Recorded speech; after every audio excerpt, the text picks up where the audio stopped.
Hello guys, welcome back to my channel Priya's Unique World. Again I am back with one DIY. నేనైతే full ఎక్సైట్మెంట్తో ఉన్నాను.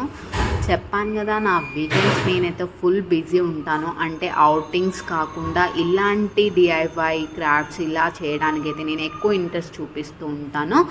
So photos reels చేసేటప్పుడు నా background అనేది వైట్గా ఉండడం వలన కొంచెం డల్గా ఉంటున్నాయి అనిపించింది నాకు. సో దాన్ని మేకోవర్ చేయాలని డిసైడ్ అయిపోయాను ఒక వీకెండ్. సో బ్యాక్గ్రౌండ్ అనేది కొంచెం థిక్గా ఉండడం వలన ఫొటోస్ అనేవి బ్రైట్గా వస్తాయని చెప్పి నేనైతే రెడ్ కలర్, లైట్ ఆరెంజ్ ఇలా అనుకున్నాను. రెడ్, ఎల్లో రెండు కూడా మిక్స్ చేసి కలర్ అయితే వేయడం స్టార్ట్ చేశాను. నేను పెయింటింగ్ వేయడం స్టార్ట్ చేశాను, కానీ నేను అనుకున్నట్టు వస్తుందా లేదా అని కొంచెం టెన్షన్ అయితే ఉంది నాకు. అండ్ ఈ పెయింటింగ్ వేస్తున్నందుకు, ఈ డిఐవై చేస్తున్నందుకు కూడా నాకైతే ఫుల్ ఎక్సైట్మెంట్ ఉంది. ఇంకా ఈ పెయింటింగ్ మొత్తం వేయడానికి నాకు 1.5 hours 2 hours పట్టింది. అంటే మనకు నచ్చినట్టు మన బ్యాక్గ్రౌండ్ని కానీ మన రూమ్ కానీ ఇలా మేకోవర్ చేసుకుంటే మనకు వచ్చే హ్యాపీనెస్ వేరు. అసలు నేనైతే ఫుల్ ఎక్సైట్మెంట్తో చేస్తాను ఇలాంటి వర్క్స్. మనం ఇలా పెయింటింగ్ వేసేటప్పుడు బ్రష్ అనేది పెద్దగా ఉంటే చాలా ఈజీగా అయిపోతుంది. బట్ నా దగ్గర బ్రష్ అనేది మిస్ అవ్వటం వల్ల చిన్న బ్రష్ ఉంటే దాంతోనే అడ్జస్ట్ అయ్యాను. దానివల్ల నాకైతే చాలా టైం పట్టింది. ఇలా ప్యాచెస్గా రావటం, ఒక దగ్గర లైట్గా ఒక దగ్గర థిక్గా రావటం అలా జరిగింది. దానివల్ల చాలా టైం పట్టింది నాకైతే. సో పెయింటింగ్ వేసేటప్పుడు బ్రష్ ఇంపార్టెంట్.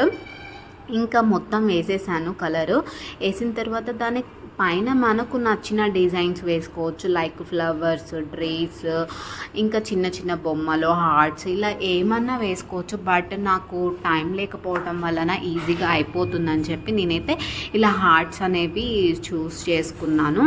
ఇంకా మొత్తం అంటే వాల్ మొత్తం వేయకుండా నాకు కావాల్సిన ప్లేస్ వరకే నేనైతే పెయింట్ వేసుకున్నాను.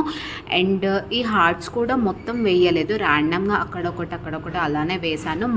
స్మాల్ హార్ట్స్, బిగ్ హార్ట్స్ వేసాను. అండ్ కొన్ని హార్ట్స్ ఇలా ఫిల్ చేశాను, కొన్ని ఏమో ప్లెయిన్గా అలానే వదిలేశాను. ఇంకా మధ్యలో ప్లేస్ ఉన్న దగ్గర నేను వేసిన పేపర్ పెయింటింగ్ అనేవి స్టిక్ చేశాను. అంటే కొంచెం కలర్ఫుల్గా ఉంటుంది అని చెప్పి అవి కూడా పేస్ట్ చేశాను. ఇలా బ్యాక్గ్రౌండ్ ఆరెంజ్ కలర్ వేసాను కదా, సో దానికి contrast colours yellow, white, black, blue ఈ కలర్స్తో అయితే ఇలా హార్ట్ షేప్స్ వేసాను. ఇంకా ఫైనల్ లుక్ అయితే నేను అనుకున్నంత మంచిగా రాలేదు, బట్ ఇట్స్ ఓకే, ఫైన్ అనుకున్నా. అంటే ఫొటోస్కి వీడియోస్కి అయితే బాగానే ఉంది. అంటే మంచిగా వస్తుందా లేదా అని ఆగిపోవటం కంటే కూడా ఒకసారి ట్రై చేసి చూస్తే ఏమైనా మిస్టేక్స్ ఉంటే మళ్ళీ మనం ఇది ఇలా వేసేటప్పుడు అవే మిస్టేక్స్ రిపీట్ చేయకుండా ఉంటాము అనిపించింది నాకు. అంటే నాకు ఎక్కడి వరకు కావాలో అంతవరకే వేసుకున్నాను ఈ పెయింటింగ్ అనేది. మీకు ఎలా అనిపించిందో నా పెయింటింగ్ కామెంట్ సెక్షన్లో కామెంట్ చేయండి. అంతే ఈ video. Thank you for watching. Do share, like, comment and don't forget to subscribe my channel. This is yours Priya signing off. Bye.